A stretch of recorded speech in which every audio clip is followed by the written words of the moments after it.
नमस्कार, सुप्रभात। कैसे हैं आप सब लोग? मैं उम्मीद करती हूँ आप सब लोग अपने घर पर हैप्पी हैं, हेल्दी हैं, सेफ हैं और सुरक्षित हैं। बच्चों, जैसा कि आप सभी को पता है कि अभी हम इन दिनों में जो हमारी स्टडी का जो पैटर्न है, स्टडी का जो हमारा फॉर्मेट है वो बिल्कुल चेंज हो गया है। हम बिल्कुल डिफरेंट पैटर्न पर बिल्कुल डिफरेंट तरीके से जाकर के पढ़ रहे हैं, एज वेल एज हम डिफरेंट तरीके से आपको पढ़ाने की भी कोशिश कर रहे हैं।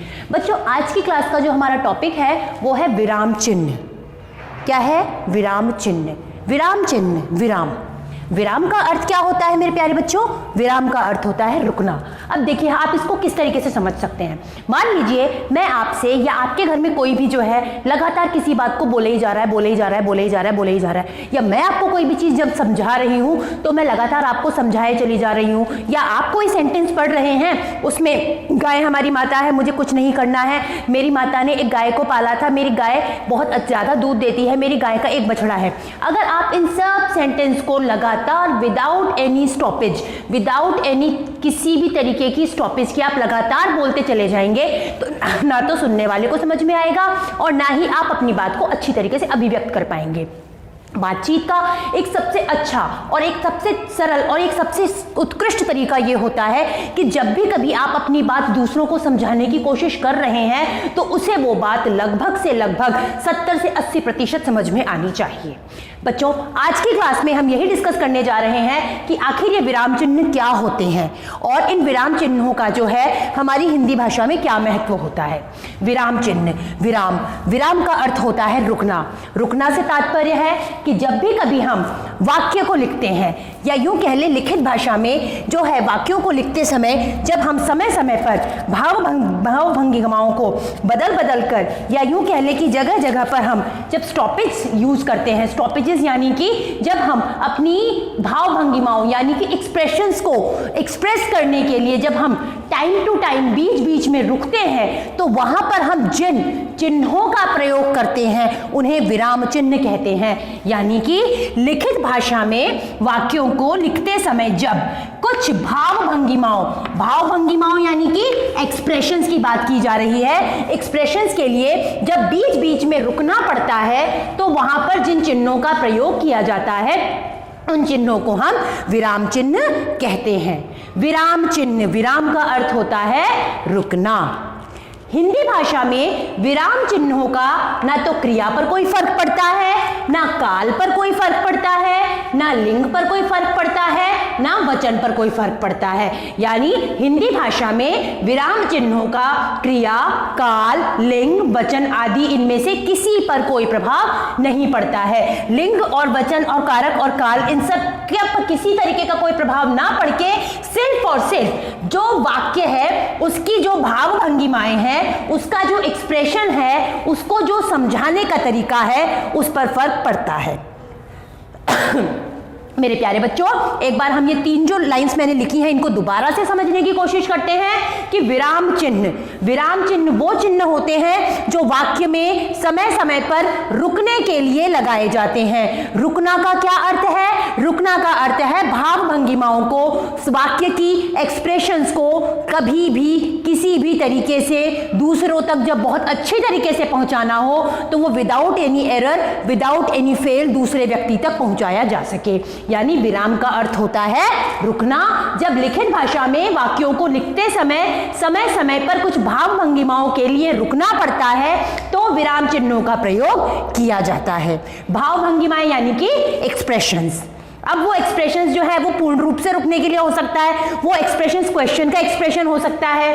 हिंदी भाषा में विराम चिन्हों का क्रिया, काल, लिंग, वचन आदि पर कोई प्रभाव नहीं पड़ता।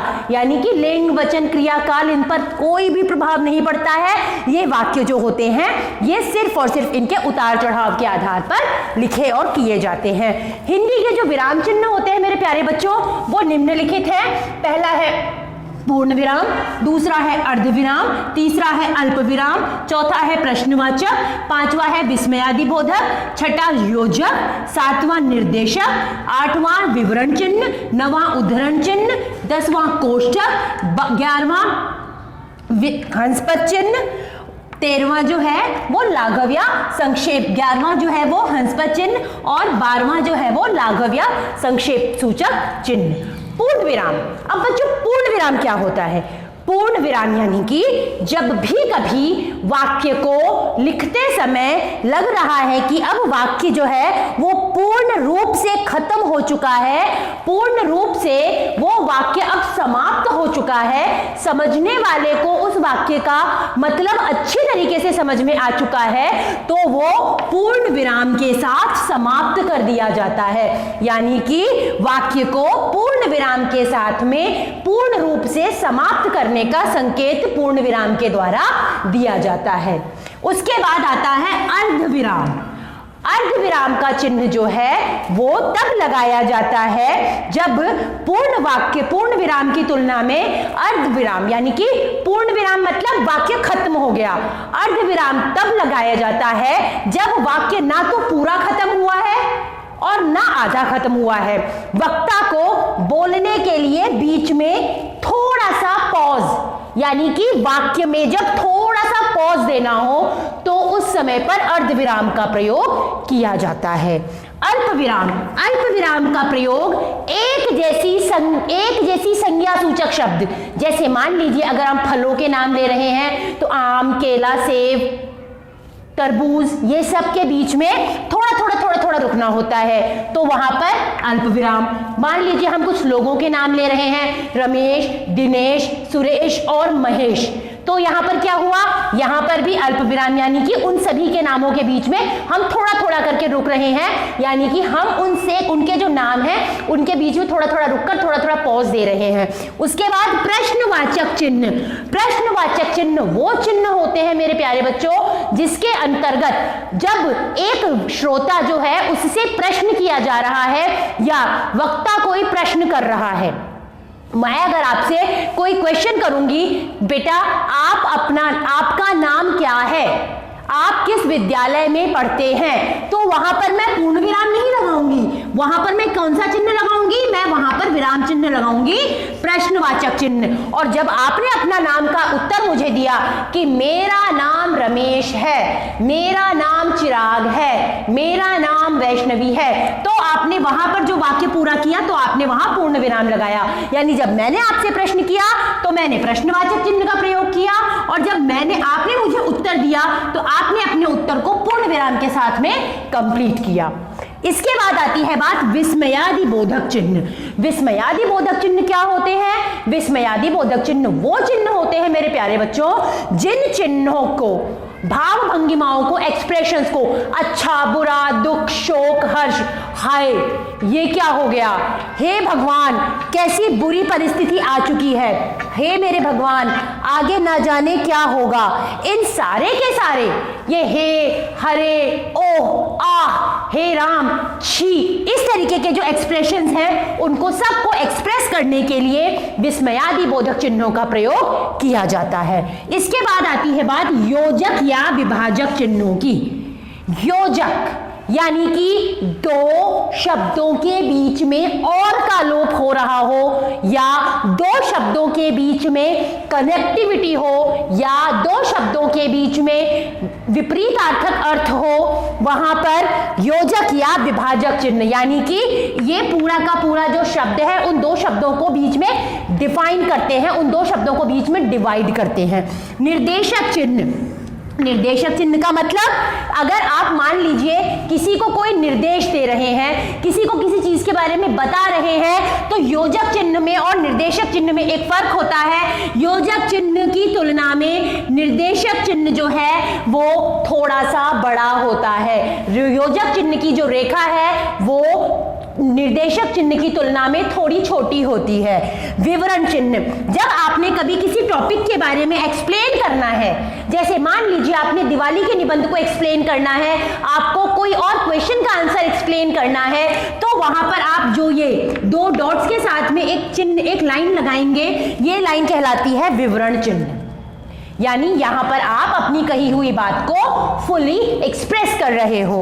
उसके बाद आता है उद्धरण चिन्ह। उद्धरण चिन्ह का मतलब किसी की कही हुई बात को बिना किसी परिवर्तन के, बिना किसी आमूलचूल परिवर्तन के एज इट इज कह देना, बिना किसी दिक्कत परेशानी समस्या के, बिना किसी परिवर्तन के एज इट इज कह देना, वहां पर यह उद्धरण चिन्ह का प्रयोग किया जाता है। उद्धरण चिन्हों का प्रयोग उक्तियों के लिए, लोकोक्तियों के लिए, दोहों के लिए और मुहावरों के लिए भी किया जाता है। इसके बाद आती है बात कोष्ठक की।